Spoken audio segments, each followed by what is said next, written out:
안녕하세요. 자, 이번 시간에는 7.3 산점도와 상관관계에 대해서 함께 알아보겠습니다. 먼저 학습 목표를 보면 자료를 산점도로 나타낼 수 있다. 다음 산점도를 이용하여 상관관계를 말할 수 있다입니다. 상관관계가 양의 상관관계가 있는지 음의 상관관계가 있는지 말할 수 있으면 됩니다. 자, 그러면 우리 생각 열기. 자, 2018년 평창 동계올림픽 자료네요. 자, 한번 봅시다. 다음은 2018년 평창 동계올림픽에서 19개국이 획득한 금메달 수와 은메달 수를 조사하여 나타낸 표입니다.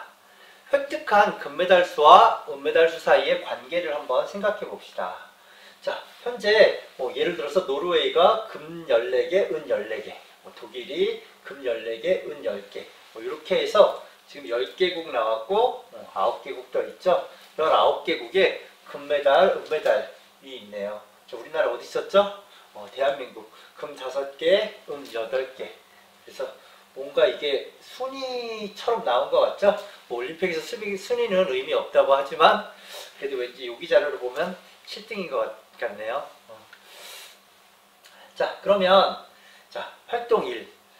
획득한 금메달 수를 X개, 은메달 수를 Y개라고 할 때 이 두 별량 X, Y를 순서상으로 하는 점, X, Y를 다음 평면 위에 나타내세요. 자, X, Y를 평면 위에 나타내라고 합니다. 그러면 19개의 자료인데 이게 X좌표, Y좌표, 그러니까 14, 14, 14, 10, 11, 8 이래서 이게 좌표로 생각해가지고 우리 좌표 평면 위에 나타내래. 19개를. 그럼 나타내면 이런 모양이 됩니다. 자, 우리 14, 14니까 이게 노르웨이겠죠? 다음 14, 10이니까 이게 독일이 되겠고.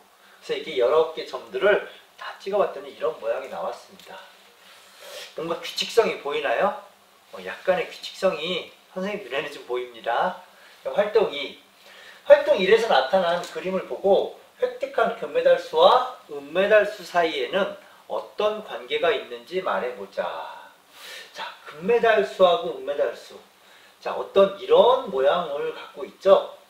그러면 금메달을 많이 따면 많이 딸수록 은메달도 사실 많이 딴 것 같은 그런 모양입니다, 이게. 금메달을 많이 따면 은메달도 많이 따고, 금메달을 많이 따면 은메달을 많이 따고. 그래서 금메달 수와 은메달 수는 왠지 금메달을 많이 딴 나라가 은메달도 많이 땄구나. 대충, 대체로 그렇구나. 이게 반드시는 아닙니다. 이쪽 통계 단원에서는 대체로 그렇게 예상할 수 있겠구나 라는 내용을 우리 알 수 있습니다. 자, 그러면 우리 상관관계가 무엇인지 본격적으로 한번 알아보겠습니다. 자, 우리 생각 열기에서 금메달 수를 X개, 은메달 수를 Y개라고 해서 이걸 순서상으로 해서 X, Y를 좌표 평면 위에 나타내면 자, 이런 그림이 됐습니다. 이런 그림이 됐죠? 이게 아까 노르웨이, 독일 그랬죠? 이와 같이 나타낸 그림을 금메달 수와 은메달 수에 대한 산점도라고 합니다. 산점도. 그러니까 두 개의 자료를 하나를 X좌표, 하나를 Y좌표라고 생각해서 좌표 평면 위에 나타낸 거. 자, 이것을 산점도라고 합니다. 기억해야 됩니다. 산점도. 발음이 조금 불편합니다. 처음에는. 그래서 앞의 산점도에서 금메달 수가 많은 국가가 대체로 은메달 수도 많음을 알 수 있었습니다. 대체로입니다. 이와 같이 우리 두 별량 중 한쪽이 증가할 때 다른 한쪽이 또 증가 또는 감소할 수도 있어. 사실은 감소하는 경향을 나타내는 두 별량 사이의 관계를 우리 상관관계라고 합니다. 한쪽이 증가할 때 다른 한쪽도 증가할 수도 있고 한쪽이 증가할 때 다른 한쪽이 감소할 수도 있어. 이럴 때 이 두 자료의 별량 사이를 상관관계라고 해. 상관관계. 상관관계를 왜 알아볼까? 그냥 심심해서 알아볼까? 선생님이 좀 고민 좀 해봤습니다. 그랬더니 예를 들어서 가령 우리 아침 식사를 하는 학생하고 안 하는 학생하고 성적 비교를 한 그런 적이 있었어. 그런 데이터 자료를 한번 조사해 본 적이 있었어. 그 다음에 휴대폰 사용 시간과 성적과의 관계, 혹은 학생들 게임 시간과 성적과의 관계, 수면 시간과 성적과의 관계를 이렇게 조사해 봤는데 이게 상당 부분 관계가 있다는 사실이 알려졌습니다. 그러니까 성적을 올리려면 예를 들어서 아침 식사를 먹는 학생이 실제로 성적이 좀 더 높았다면 성적을 올리려면 아침 식사를 먹이면 되는구나. 이렇게 결론을 어느 정도 결론을 우리가 이렇게 내릴 수 있기 때문에 성적을 올리려면 아침 식사를 먹이고, 예를 들어 성적을 올리려면 휴대폰 사용이 너무 많으면 성적이 떨어져 일반적으로. 그럼 휴대폰 사용 시간을 줄이게 하고, 그러니까 어떤 목적을 달성하기 위해서 어떤 다른 부분들까지 어떤 통제하려고, 뭐 통제라는 단어는 좀 그런데 다른 부분까지 이렇게 조절을 해가지고 어떤 하나의 목표를 달성하기 위해서는 이런 상관관계도 굉장히 필요하다. 뭐 예를 들어서 우리 건강 되게 중요하죠.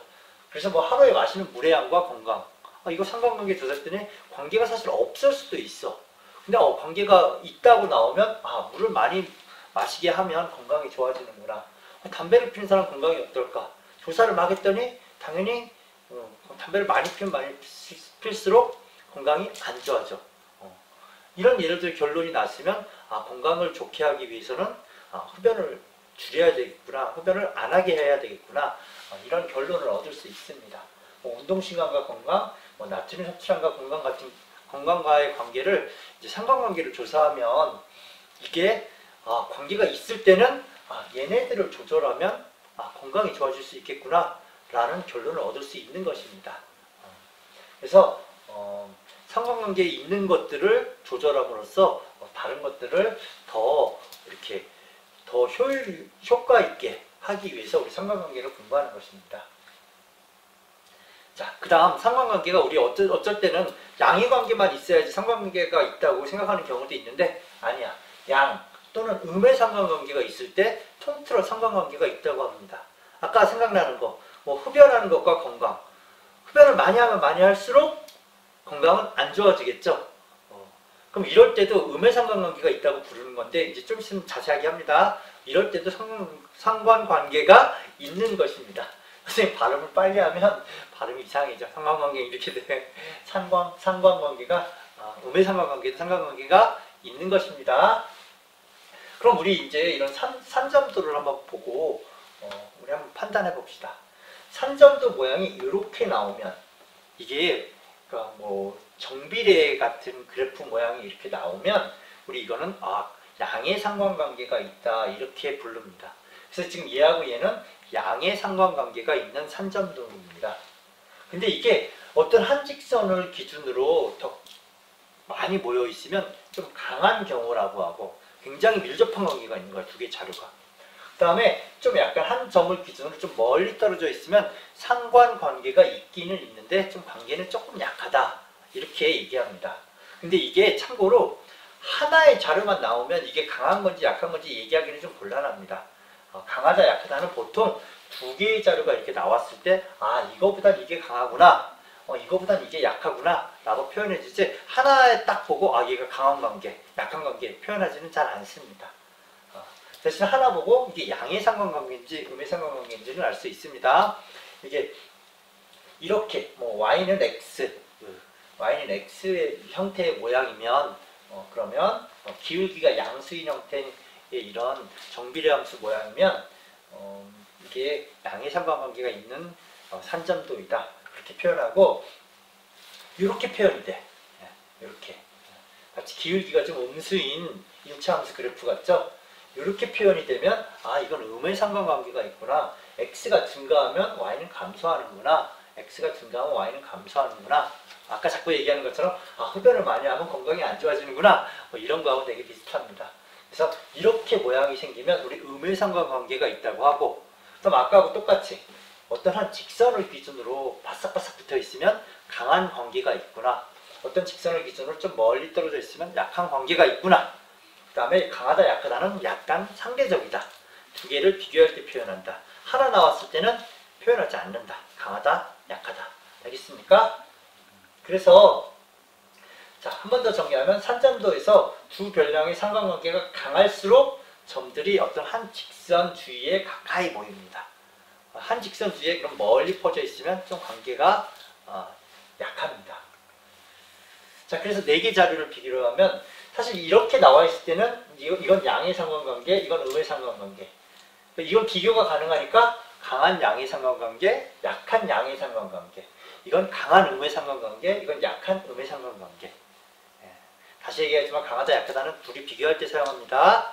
자, 그런 산점도를 보고 해석할 수 있어야 됩니다.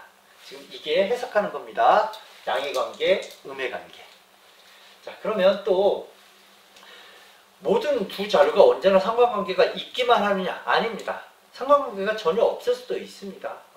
뭐 예를 들어서 통합 여러 가지 이유가 있겠죠. 선생님 지금 생각했던 거 무슨 통합 거리와 학업 성적과의 관계. 집이 좀 학교 바로 앞에 산다고 공부 잘할까? 아니면 학교에서 한 10분, 20분 떨어진다고 공부를 못할까? 그런 건 전혀 상관관계가 없겠죠. 상관관계가 없는 자료들도 많이 있습니다. 어떻게 보면 대부분 자료가 상관관계가 없겠죠. 아이스크림을 좋아하는 사람과 성적과의 관계. 이런 거 사실은 상관관계 아마 전혀 없을 겁니다. 그래서 X값이 증가함에 따라 Y의 값도 증가하는 경향이 있는지 감소하는 경향이 있는지 사실 X가 증가할 때 Y가 증가하는지 감소하는지 분명하지 않아. 이런 경우에 X, Y 사이에 상관관계는 없다고 합니다. 그리고 상관관계가 없는 산점도를 그려보면 모양이 그냥 이렇게 나와. 그냥 원형으로 나온다든지 이렇게 그냥 쭉 뿌옇게 이렇게 해서 이렇게 나온다든지 그냥 대충 이렇게 나온다든지 어떤 이런 직선이 아니라 그냥 옆으로 뿌옇게 퍼져 있는 거야. 혹은 뭐 정사각형이나 직사각형을 꽉 채울 수도 있겠죠. 상관관계가 없을 때는 아주 고르게. 그래서 이런 그림들은 상관관계가 없는 산점도 그림이다. 알아두면 좋습니다. 자, 그럼 예제 1번 풀어보겠습니다. 다음은 서울과 시드니의 월별 평균 최고 기온을 조사하여 나타낸 표입니다. 서울과 시드니. 우리 서울은 북반부에 있고 시드니는 남반부에 있죠. 그래서 계절이 다릅니다. 서울이 여름일 때는 시드니는 겨울이고 시드니가 여름일 땐 서울이 겨울이고. 그래서 시드니는 보통 우리나라 크리스마스는 여기 화이트 크리스마스 눈을 기대하거나 되게 춥죠. 근데 시드니 같은 데서는 크리스마스 때 여름입니다. 한여름. 자, 그러면 월평균 최고기온을 X, 서울의 월평균 최고기온을 X로 놓고 시드니의 월평균 최고기온을 Y라고 할 때 두 별량 X, Y에 대한 산점들을 한번 나타내보자. 무슨 얘기야? 그냥 이거를 좌표라고 생각하는 거야. 2,26, 4,26, 10,25 이렇게 해서 우리 점을 찍어보자는 얘기입니다. 좌표평면에. 그럼 좌표평면에 이렇게 점을 찍어봤더니 이런 점들이 나와. 이렇게 점이 찍힙니다. 어떤 상관관계가 보이나요? 자, 그래서 일의 산점도를 보고 상관관계를 조사해라. 자, 요 정도면 대충 보이죠? 적어도 이게 음의 상관관계라는 건 알 수 있죠? 그리고 딱 보기엔 아까 그림으로 보면 이 정도면 좀 강해 보이는데 강한 음의 상관관계인가? 강하다 약하다는 하나 보고 얘기하진 않습니다. 그래서 그냥 음의 상관관계가 있다. 이렇게 답을 쓰면 됩니다. 알겠습니까? 자, 문제 1번.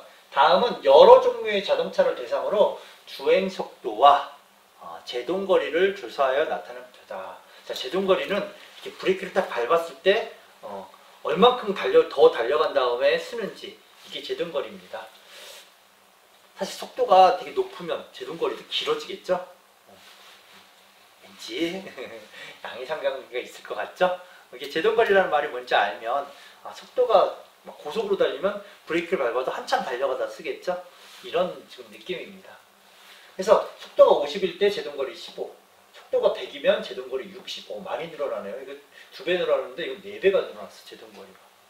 속도가 130이면 제동거리가 135m. 굉장히 제동거리가 깁니다. 이럴 때 자동차의 주행 속도를 X, 제동거리를 Y라고 할 때 X, Y입니다. 산점도를 한번 나타내보자. 산점도 나타내보면 50,15, 100,60, 130,135, 54,25 이렇게 점을 찍으라는 얘기야. 그럼 실제로 이거 X좌표, Y좌표로 점을 이렇게 쫙 찍어보면 이런 점이 나오겠죠. 맨 처음에 50,15 요거야. 요거. 맨 처음 게. 그 다음에 이게 뭐야? 130,135 요게 두 번째 거네. 세 번째 건가? C. 그래서 산점도 나타냈습니다. 자, 어떤 관계가 있나요? 이렇게 되죠? 이렇게 하면 양의 상관관계. 선생님도 사실은 이렇게 보고 굉장히 이 정도면 강한 양의 상관관계네 얘기하고 싶긴 합니다. 굉장히 강한 양의 상관관계 같이 보여. 근데 강하다 약하다는 하나 보고 얘기하지는 않는댔죠? 그래서 산점들을 보고 상관관계를 조사해라. 상관관계는 그냥 양의 상관관계가 있다. 이렇게 얘기하면 됩니다. 2번. 다음은 14개국의 상수도 요금과 가정에서의 상수도 사용량을 조사하여 나타낸 표다. 1세제곱미터당 상수도 요금을 X달러, 가정에서의 1인 1일 상수도 사용량을 Y리터라고 할 때 두 별량 X, Y에 대한 산점도를 나타내고 상관관계를 조사하세요. 자, 이게 무슨 얘기냐? 우리 이게 수돗물 요금인 거야, 쉽게 말하면. 그러니까 수돗물 요금이 나라마다 다 똑같지 않겠죠, 당연히. 그래서 수돗물 요금이 일단 다 나온 거야, 이게. 그럼 우리 상식적으로 생각해봐. 수돗물 요금이 굉장히 비싸. 그러면 정말 물 쓰듯 할까요? 수돗물 요금이 되게 비싸면, 그래서 사람들이 좀 비싸면 조금 아끼려고 노력을 하겠죠? 근데 상수도 요금이 엄청 싸. 하루 종일 틀어놔도 돈도 거의 안 나가. 그러면 물 사용량이 어떨까? 당연히 물 사용량이 많겠죠? 그러니까 요금이 비싸면 사용량이 좀 적을 것 같고, 요금이 굉장히 싸면 왠지 사용량이 많을 것 같은 그런 생각이 들죠? 실제 그런 거 한번 우리 산점도를 보고 한번 확인해 봅시다. 그래서 이렇게 지금 막 나왔어. 그럼 다시 요거하고 요거를 좌표라고 생각하는 거야. 3.91.144. 그래서 이렇게 좌표라고 생각하는 거야. 그래서 이거를 산점도로 그리면 이렇게 나타내집니다. 요금이 요 정도면 사용량이 이만큼이야. 근데 요금이 이거보다 한 4배 비싸면 사용량도 떨어지죠, 많이. 그래서 산점도로 그렸더니 이런 모양이 나왔고, 이걸 봤더니 당연히 이 정도 모양이면 뭐라고 부를 수 있어? 음의 상관관계라고 부를 수 있죠? 음의 상관관계다. 그래서 이 산점도는 음의 상관관계의 산점도입니다. 그럼 아까 우리 예상했던 게 맞았죠? 상수도 요금이, 수돗물 요금이 비싸면 아무래도 사용량이 좀 적겠고, 상수도 요금이 싸면 그냥 왕창 쓴다는 얘기겠죠? 그래서 너무 싸도 좀 그렇다고 볼 수 있는데, 그렇다고 또 상수도나 전기요금이 비싸면 큰일 나겠죠? 국민들 생활이 되게 불편하겠죠? 자, 다 공부했네요. 생각을 나누는 의사소통 뭐가 있나 한번 확인해 봅시다. 생활 주변에서 양의 상관관계와 음의 상관관계가 있는 것을 조사하여 이야기해보자. 아까 우리 얘기했던 거 있죠? 사실은 자꾸 성적 얘기하고 이래서 좀 미안하긴 한데, 그래도 얘가 제일 좋은 것 같아요. 아침 식사 먹는 학생하고 성적과 상관관계를 실제로 조사해본 기관이 있었는데, 굉장히 사실은 양의 상관관계가 있다고 결론을 내렸습니다. 먹는 학생이 성적이 좋았다. 사실은 논란의 여지는 좀 있지만 적어도 일단 그렇게 조사했던 기관이 있었습니다. 그다음 휴대폰 사용 시간과 이게 어느 정도 적절한 수준이면 별 상관이 없을 수도 있습니다. 근데 굉장히 많으면 아마 성적이 떨어질 것 같아서, 많으면 떨어질 것 같아. 이건 음의 상관관계가 약하게 있을 것 같습니다. 이건 양의 상관관계가 있을 것 같고, 게임 시간, 이것도 사실 휴대폰 사용하고 비슷하게 적절하게 하루에 한 30분, 1시간 정도 이렇게 스트레스 해소용으로 하면 아무 상관이 없어. 오히려 한 30분 하면 더 좋을 수도 있죠. 스트레스가 풀리니까. 근데 이게 하루에 막 5시간, 6시간 하면 반드시 성적이 떨어질 겁니다. 아마도. 그래서 이때 약간 많으면 음의 상관관계가 있을 거고, 수면 시간도 이게 또 애매한 게 하나를 얘기할 수는 없어. 너무 많거나 너무 적거나 하면 사실 성적이 좋지는 않을 겁니다. 적절한 수면 시간이 성적이 좋을 거야. 이거는 뭐라고 얘기할 수가 없겠네요. 자, 그다음에 하루에 마시는 물의 양. 이것도 사실 건강은 다 적절해야 돼. 그래서 너무 많이 먹거나 너무 적게 먹어도 안 되고. 상관관계 조사해보면 재밌겠죠? 자, 흡연은 조금이라도 무조건 안 좋겠죠, 건강에. 그다음에 적당한 운동도 건강에 좋겠죠? 그다음에 나트륨 섭취량. 이것도 마찬가지야. 이것도 적당한 게 좋은 거라 딱 뭐라고 얘기하긴 좀 뭐하네. 예를 들었던 게 한번 그래도 얘기하고 싶어서 다시 꺼내왔는데, 자, 우리 양의 상관관계가 있는 것, 일별 최고 기온과 어느 편의점의 아이스크림 판매량, 온도가 높으면 아이스크림이 조금 더 많이 팔리겠죠? 택시 같은 경우에 탔는데 많이 가면 요금이 많이 나오겠죠? 그런 건 양의 상관관계가 있고, 자, 음의 상관관계가 있는 건 상품의 가격과 판매량, 비싸면 아무래도 덜 팔리겠죠? 그 다음에 지면으로부터 높이 올라가면 온도는 낮아지는 거 압니까? 그다음에 게임 시간과 공부, 여기서도 얘기했네. 이게 내가 보기에는 1시간 이내는 별로 상관관계가 없을 것 같고, 근데 많이 하는 경우 성적이 별로 안 좋겠죠. 그러면 상관관계가 있겠지. 자, 오늘 그러면 상관관계 공부했는데, 자, 그래프로 마무리합시다. 산점도로. 자, 이렇게 있으면 양의 상관관계가 있는 거야. 자, 산점도가 이렇게 생기면 음의 상관관계가 있는 거야. 폭이 좁으면 강한 관계, 폭이 넓으면 좀 약한 관계가 있는 거야. 근데 하나 보고는 판단하기 어렵다. 선생님 계속 얘기했습니다. 그 다음에 상관관계가 없는 산점도는 이런 식으로 나온다. 이런 규칙성이 없이 그냥 나온다. 이런 그림들이 나오면, 산점도가 나오면 이건 상관관계가 없다. 이렇게 얘기합니다. 자, 오늘 상관관계 공부했는데 공부하느라 고생 많았습니다.